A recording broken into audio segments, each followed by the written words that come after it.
नमस्ते। Scalp analysis पर इस सेशन में आपका स्वागत है। चलिए हम इस सेशन के उद्देश्य को देखते हैं। इस सेशन के अंत में आप निम्न के बारे में बता पाएंगे। स्कैल्प एनालिसिस करना, आवश्यक टूल्स, इक्विपमेंट और मशीन निम्न हैं। टॉवल, प्लास्टिक या ग्लास बोल, इसका उपयोग आगे की जांच के लिए स्कैल्प से विभिन्न नमूने एकत्र करने के लिए किया जाता है। एक टिश्यू पेपर का पैक, प्लास्टिक स्पैटुला, इसका उपयोग हेयर पैक्स को मिलाकर स्कैल्प पर लगाने के लिए किया जाता है।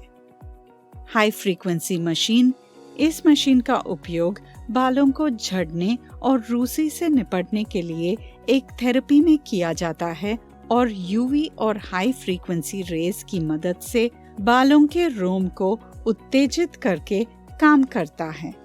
Hand held microscope, hydraulic salon chair, आवश्यक के अनुसार कॉटन, आवश्यक के अनुसार हेयर ऑयल, आवश्यक के अनुसार डिस्पोजेबल टॉवल या टिश्यू, आवश्यक के अनुसार एंटीसेप्टिक लोशन, आवश्यक के अनुसार क्लिप्स या हेयर बैंड्स।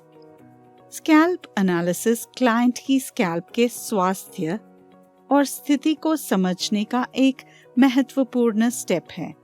यह किसी भी अंतर्निहित समस्या या चिंता की पहचान करने में मदद करता है जो बालों और स्कैल्प को प्रभावित कर सकता है।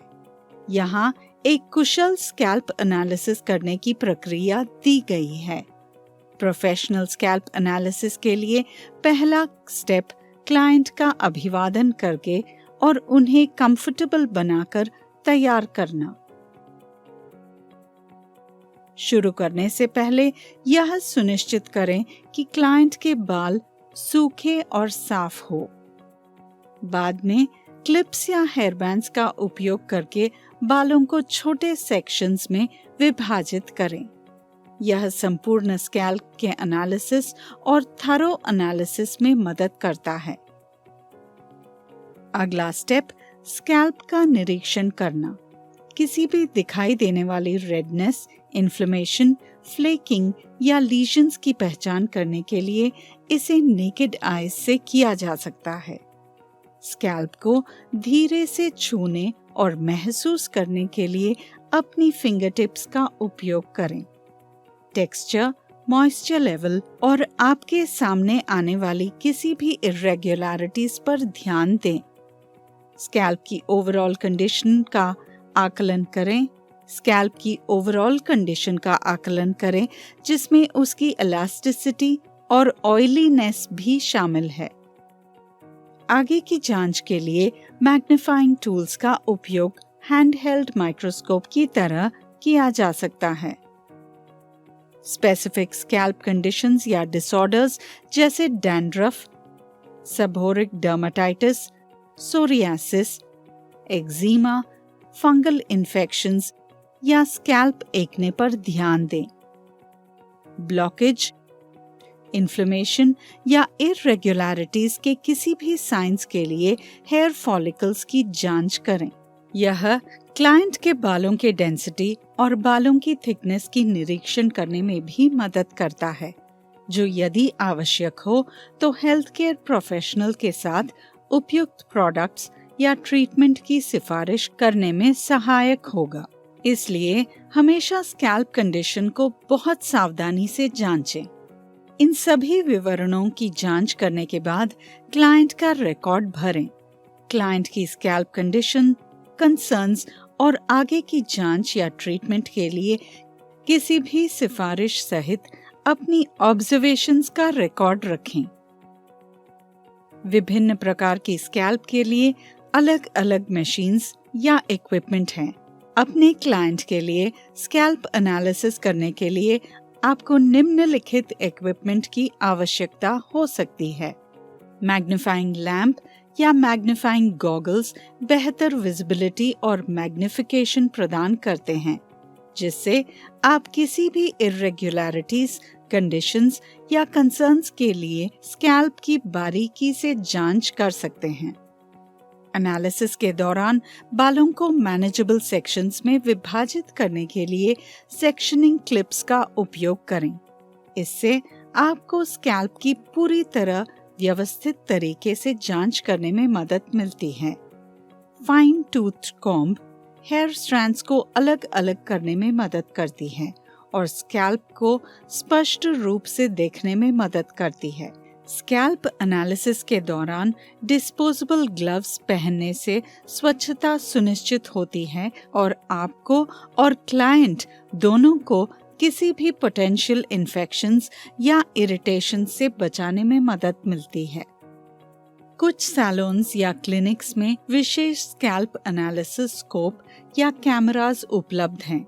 ये डिवाइसेस स्कैल्प की छवियों को कैप्चर करते हैं, उन्हें मैग्नीफाई करते हैं और एनालिसिस के लिए एक विस्तृत दृश्य प्रदान करते हैं। एनालिसिस के दौरान किसी भी प्रोडक्ट के रेसिड्यू या डेब्री से उनके कपड़ों को बचाने के लिए क्लाइंट के कंधों के चारों ओर और एक साफ सफेद टॉवल या केप रखें। ऑयली स्कैल्प के लिए हाई फ्रीक्वेंसी मशीन का उपयोग करना और ड्राई स्कैल्प के लिए इंफ्रारेड लैंप का उपयोग करना प्रभावी है। हाई फ्रीक्वेंसी मशीन के माध्यम से इन डेप्थ एनालिसिस किया जा सकता है ताकि क्लाइंट की स्कैल्प और बालों को अधिक स्पेसिफिक ट्रीटमेंट दिया जा सके। इस डिवाइस का उपयोग माइल्ड इलेक्ट्रिकल करंट की मदद से स्कैल्प स्किन को उत्तेजित करने के लिए किया जाता है। यह निम्न भी करता है। नए बालों के विकास को बढ़ावा देने के लिए हेयर फॉलिकल्स को सक्रिय रूप से उत्तेजित करता है। एक्सफोलिएट्स डेड स्किन सेल्स को हटाता है। स्कैल्प में नेचुरल ऑयल बैलेंस को प्रोत्साहित करता है। हेयर रूट्स को साफ करता है और बालों को आसानी से और तेजी से बढ़ने देता है। स्कैल्प में ब्लड सर्कुलेशन में सुधार करता है और हेयर फॉल कम करता है। तो इस मशीन में विभिन्न शेप्स और शेप्स के अटैचमेंट्स हैं।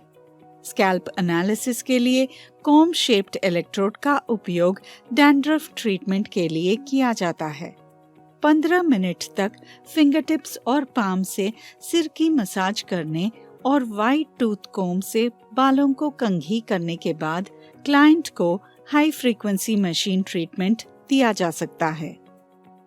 एक बार सभी आवश्यकताओं का परीक्षण करने के बाद पीएच बैलेंस, हाइड्रेशन लेवल्स और सीबम प्रोडक्शन जैसे स्कैल्प के ओवरऑल हेल्थ का मूल्यांकन करें।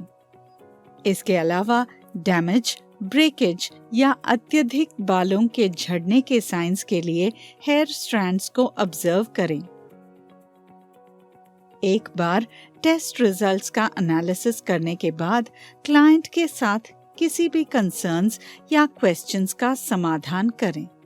एनालिसिस के आधार पर ट्रीटमेंट या हेयर केयर प्रोडक्ट्स के लिए सिफारिशें प्रदान करें। क्लाइंट का डेटा बहुत महत्वपूर्ण है, इसीलिए फ्यूचर रेफरेंस और ट्रैकिंग के लिए एनालिसिस का रिकॉर्ड रखें।